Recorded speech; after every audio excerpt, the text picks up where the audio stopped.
Good morning all of you. आपके अपने YouTube channel geography junction पे मैं श्याम देवड़ा आपका स्वागत करता हूँ। आज अपन बात करेंगे एक महत्वपूर्ण विषय, अपन श्रृंखला शुरू की थी महाद्वीपों के बारे में। तो इसी श्रृंखला में अपन आज बात करेंगे एशिया महाद्वीप के बारे में, और जो भी आपके महत्वपूर्ण प्रश्न हैं वो मैं आपको साझा करूँगा। और आप हमारे चैनल को सब्सक्राइब करें और इस वीडियो को पूरा ज़रूर देखें, एंड तक जरूर देखें, ताकि कुछ ऐसे भी प्रश्न हैं जो आपसे अलग हो सकते हैं या आपको पता न हो, इसलिए आप वीडियो को पूरा जरूर देखें। अब अपन सबसे पहले बात करते हैं एशिया महाद्वीप के बारे में। देखो, एशिया महाद्वीप को जो प्राचीन नाम है या अपन कह सकते हैं पुराणों में है या रामायण में है, वहाँ पे इसका नाम जो जम्बू द्वीप के रूप में, इसके आसपास के क्षेत्र को अपन पढ़ते हैं जम्बू द्वीप के रूप में। फिर अपन बात करते हैं कि एशिया महाद्वीप आसू भाषा यानी आसू शब्द से इसकी उत्पत्ति, कहीं आपको लिखा हुआ मिलेगा हिब्रू भाषा, कहीं आपको ग्रीक भाषा, लेकिन इसका जो अर्थ होता है ये उगता हुआ सूर्य होता है। इसका क्या अर्थ होता है? उगता हुआ सूर्य। अब अपन बात करते हैं कि एशिया की जो विश्व में क्या स्थिति है, इसके चारों ओर कौन से सागर है, कौन से महासागर है, उनके बारे में अपन अध्ययन करते हैं। देखो, ये एशिया महाद्वीप का आपको दिख रहा होगा, इधर आपका अफ्रीका वाला क्षेत्र है। एशिया महाद्वीप के इधर अफ्रीका वाला क्षेत्र है। तो ये देखो, यहाँ पे मैंने अफ्रीका वाला प्रायद्वीप वाला क्षेत्र बना दिया, ये वाला अफ्रीका महाद्वीप है। इधर से आपको अफ्रीका महाद्वीप मिलेगा, और ये जो आपका यूरोप महाद्वीप है ऊपर वाला, ये यूरोप महाद्वीप है। तो एशिया और यूरोप ये दो महाद्वीप है जिनको अपन यूरेशिया कहते हैं। लेकिन एशिया और यूरोप को अलग करने वाली कुछ भौगोलिक संरचना है, कुछ उच्चावच भौगोलिक, जैसे एक यूराल पर्वत है, यूराल पर्वत, यूराल नदी भी है, फिर काकेकस पर्वत भी है, फिर कैस्पियन सागर भी है, काला सागर भी है। ये सारे के सारे क्या करते हैं, एशिया को यूरोप से अलग करते हैं। कभी आपको आ जाए इनमें से कौन सा एशिया और यूरोप को अलग करने में महत्वपूर्ण सहयोग करता है? यूराल पर्वत, यूराल नदी, काकेकस पर्वत, कैस्पियन सागर और काला सागर। तो ये सारे अलग करते हैं। फिर अपन बात करते हैं, ये जो नीचे वाला जो क्षेत्र है अपन देख रहे हैं, ये हिंद महासागर का कहलाता है। हिंद महासागर, इधर आपके अरब सागर दिया हुआ मिलेगा, इधर भारत के इधर, और इधर आपको मिलेगी बंगाल की खाड़ी। तो ये भी आपको ध्यान रखना, ये हो गए बंगाल खाड़ी। अब अपन इधर देखते हैं, यानी एशिया का जो इधर वाला भाग है पूर्वी छोर, यहाँ पे कौन सा महासागर है? तो आपको यहाँ ध्यान रखना, ये पूरा कौन सा है? प्रशांत महासागर है। प्रशांत महासागर। तो ये तो हो गई एशिया की जो स्थिति है।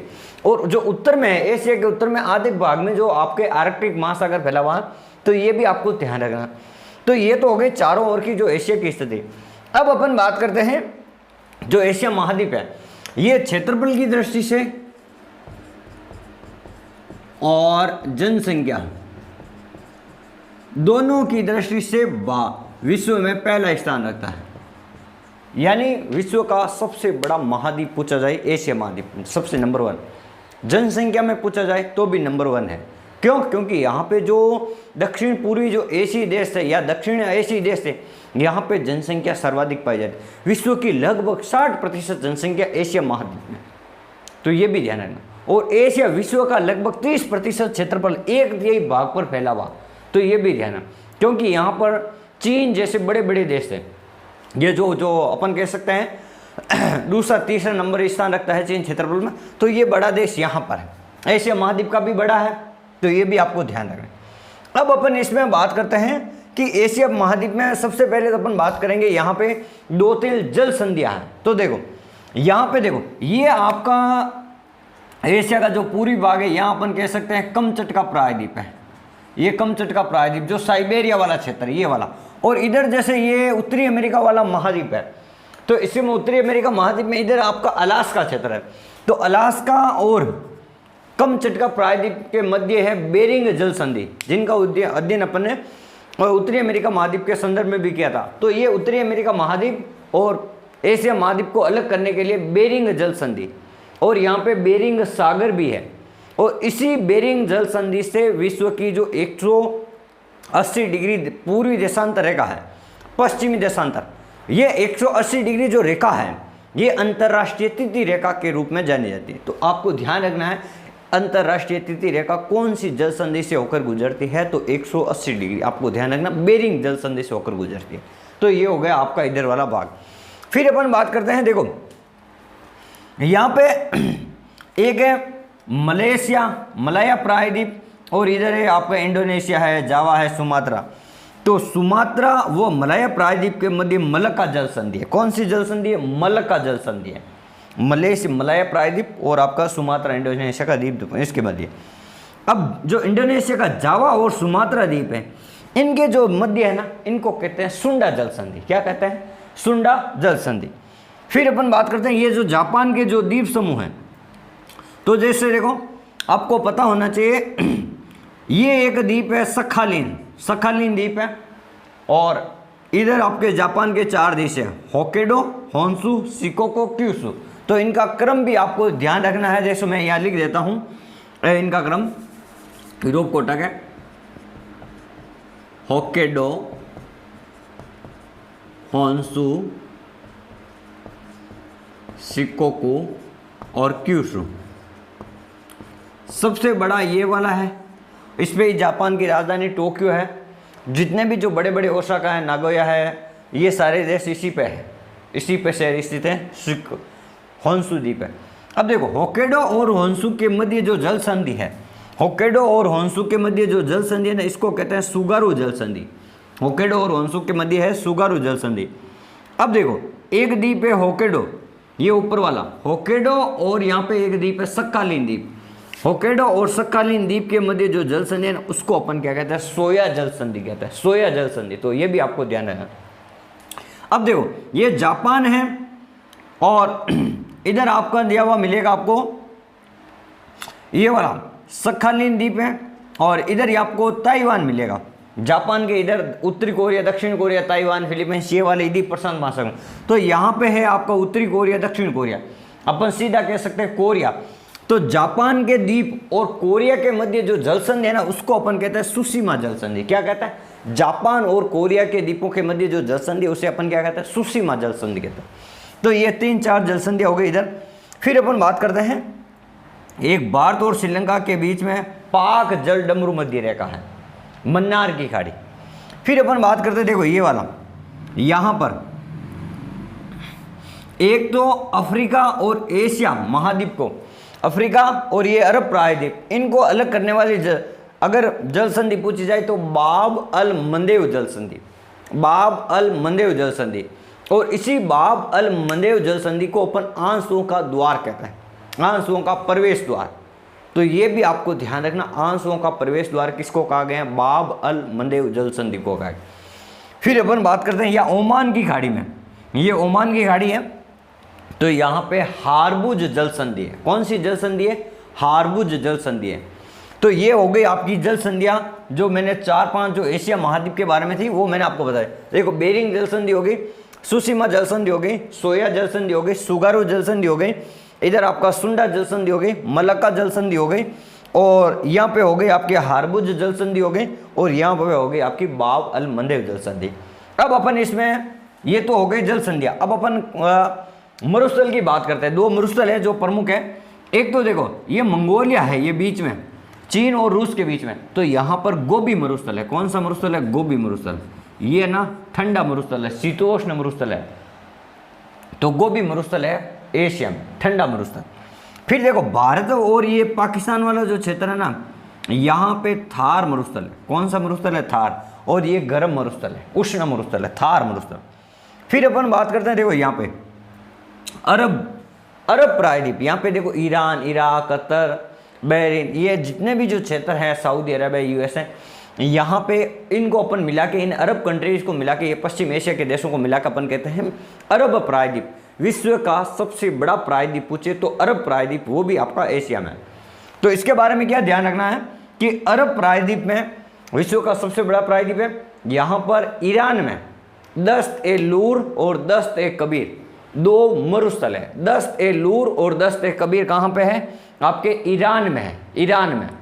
और एक सऊदी अरब में रुब अल खाली, रुब अल खाली जो मरुस्थल है वो सऊदी अरब में, यहाँ पे ध्यान रखना। और ये हो गए प्रमुख मरुस्थल। अब अपन बात करते हैं 2-3 जो नदियां हैं, मुख्य नदियां हैं, उनकी बात करते हैं। जैसे चीन में एक नदी है यांगटी-सिकियांग की, यांगटी-सिकियांग नदी चीन की, एशिया महाद्वीप में चीन की। तो यांगटी-सिकियांग नदी एशिया महाद्वीप की सबसे लंबी नदी मानी जाती है। यांगटी सिकियांग नदी के बारे में आपको क्या ध्यान रखना, एशिया महाद्वीप की सबसे लंबी नदी मानी जाती है। दूसरी नदी ध्यान रखना, हांगहो नदी। हांगहो नदी क्या करती है, ये अपना मार्ग परिवर्तन करने में सबसे महत्वपूर्ण है। इसको पीली नदी के रूप में भी जाना जाता है, इसको येलो रिवर के रूप में, और ये चीन में सर्वाधिक बाढ़ लाने का काम करती है हांगहो नदी, इसलिए इसको चीन का शोक भी कहते हैं। तो चीन में मुख्य रूप से आपको दो नदियां याद रखनी है, एक हांगहो, एक आपके यांगटी सिकियांग। भारत में आपको सिंधु है, ब्रह्मपुत्र है, गंगा है, और आपको ध्यान रखना है इधर गोदावरी है, कृष्णा है, कावेरी है, महानंदा, ये भारत की नदी है।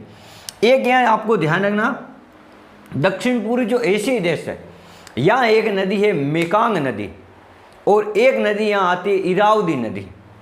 इरावदी नदी म्यांमार और यहाँ पे है, और एक है आपकी मेकांग नदी। ये भी दो नदियाँ हैं, आपको ये भी ध्यान रखना है।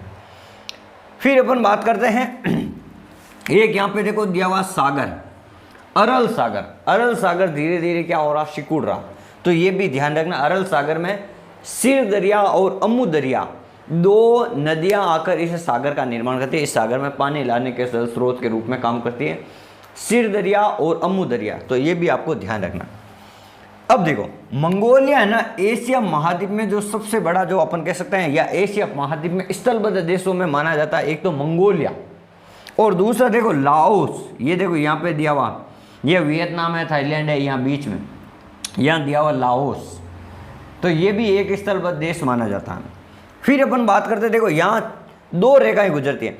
एक तो एशिया महाद्वीप से 23.5 डिग्री दक्षिणी अक्षांश गुजरता है, उत्तरी अक्षांश यानी कर्क रेखा, इसको क्या कहते हैं, कर्क रेखा, इसको कहते हैं कर्क रेखा गुजरती है।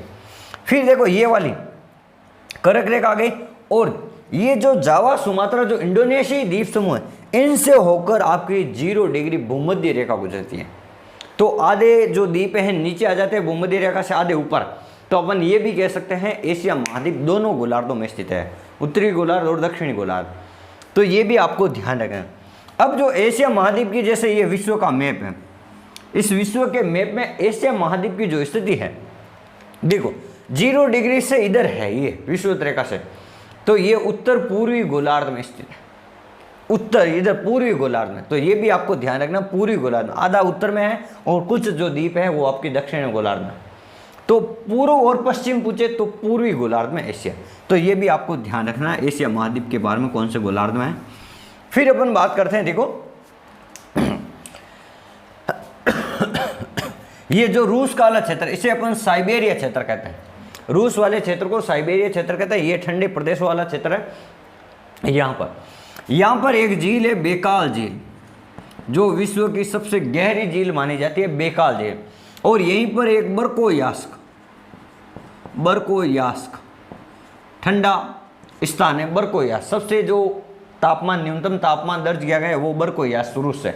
और रूस पूरे विश्व का सबसे बड़ा देश है, रूस, उसके बाद में कनाडा, फिर वापस चीन आ जाएगा। तो रूस और चीन दो बड़े देश हैं एशिया महाद्वीप में। रूस का आधा हिस्सा यूरोप में है और आधा हिस्सा एशिया महाद्वीप में। एशिया महाद्वीप के दो देश हैं, एक रूस है और एक है टर्की देश, जिसको आप तुर्की कहते हो।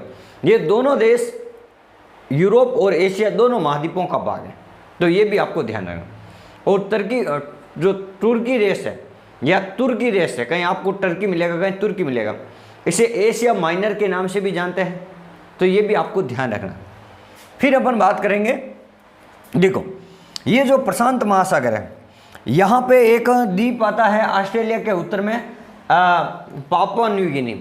पापुआ न्यू गिनी जो द्वीप है, बड़ा द्वीप है, तो इसका आधा भाग जो आपके इंडोनेशिया के अधिकार क्षेत्र में आता है, उसे अपन क्या कहते हैं, ईरियन जया कहते हैं। क्या कहते हैं, ईरियन जया कहते हैं। तो ये भी आपको ध्यान रखने योग्य बात है कि जो पापुआ न्यू गिनी द्वीप है, उसका आधा भाग है वो इंडोनेशिया के अधिकार क्षेत्र में आता है, जिसको अपन ईरियन जया कहते हैं। तो ये भी आपको ध्यान रखना। फिर अपन बात करते हैं, जो जावा और सुमात्रा के बीच में जो सुंडा जलसंधि है, यहाँ पे एक झील भी है जो ज्वालामुखी का उदाहरण है। और यहाँ पे एक ज्वालामुखी भी है, क्राकोतोवा। और यहाँ पे एक टोबा झील भी है। कौन सी झील है, टोबा झील भी है, जो ज्वालामुखी से निर्मित झील है। तो उसके बारे में भी आपको ध्यान रखना है।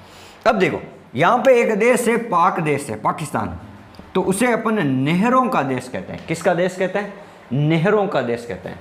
और चीन भारत को, इसको थाईलैंड को कहते हैं सफ़ेद हाथियों का देश कहते हैं।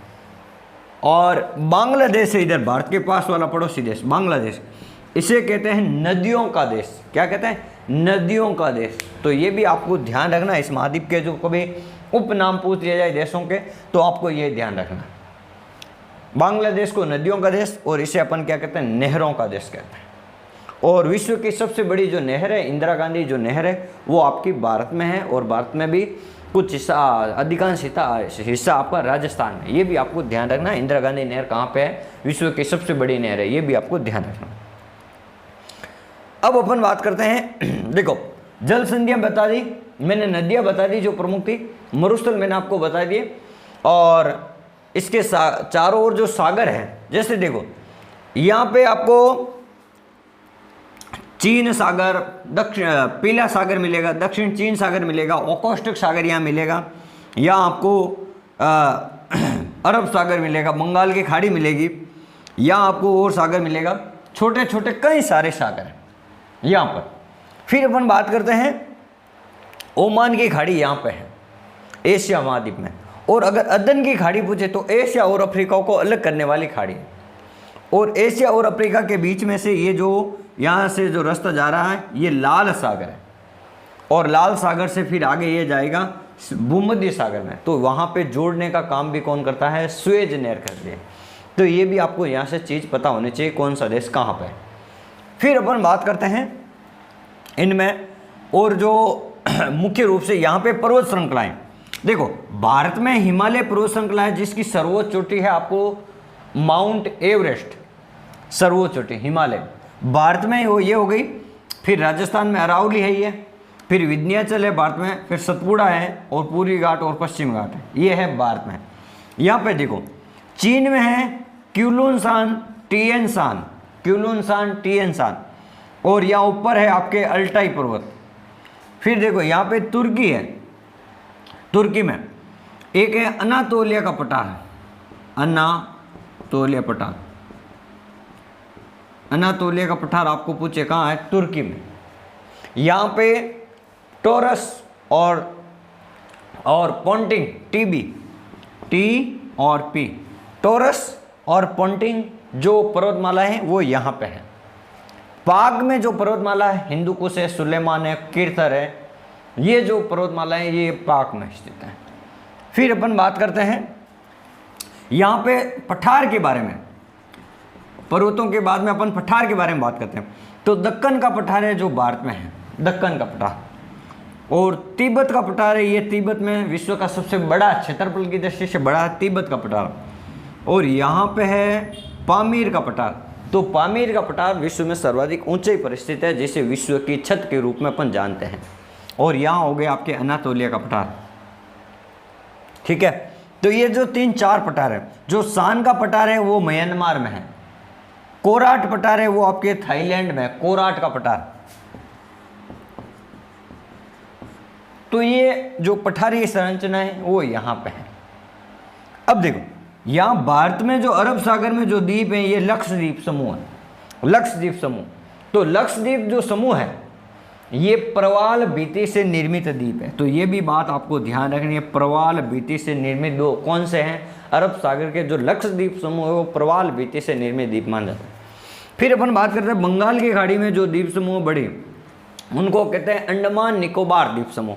और अंडमान निकोबार में जो द्वीप समूह में जो माना जाता है, इसमें जो कुछ हिस्से अपन कह सकते हैं कि ज्वालामुखी निर्मित है। जैसे यहाँ उत्तरी अंडमान है, दक्षिण अंडमान है, मध्य अंडमान है, यहाँ पे 2 ज्वालामुखी है, नरकोंडम और बेरन ज्वालामुखी। बेरन ज्वालामुखी सक्रिय ज्वालामुखी है और नरकोंडम है आपका मृत ज्वालामुखी कह सकते हो। तो ये जो ज्वालामुखी से निर्मित द्वीप माने जा सकते हैं। ज्वालामुखी से निर्मित द्वीप कौन से? अंडमान निकोबार।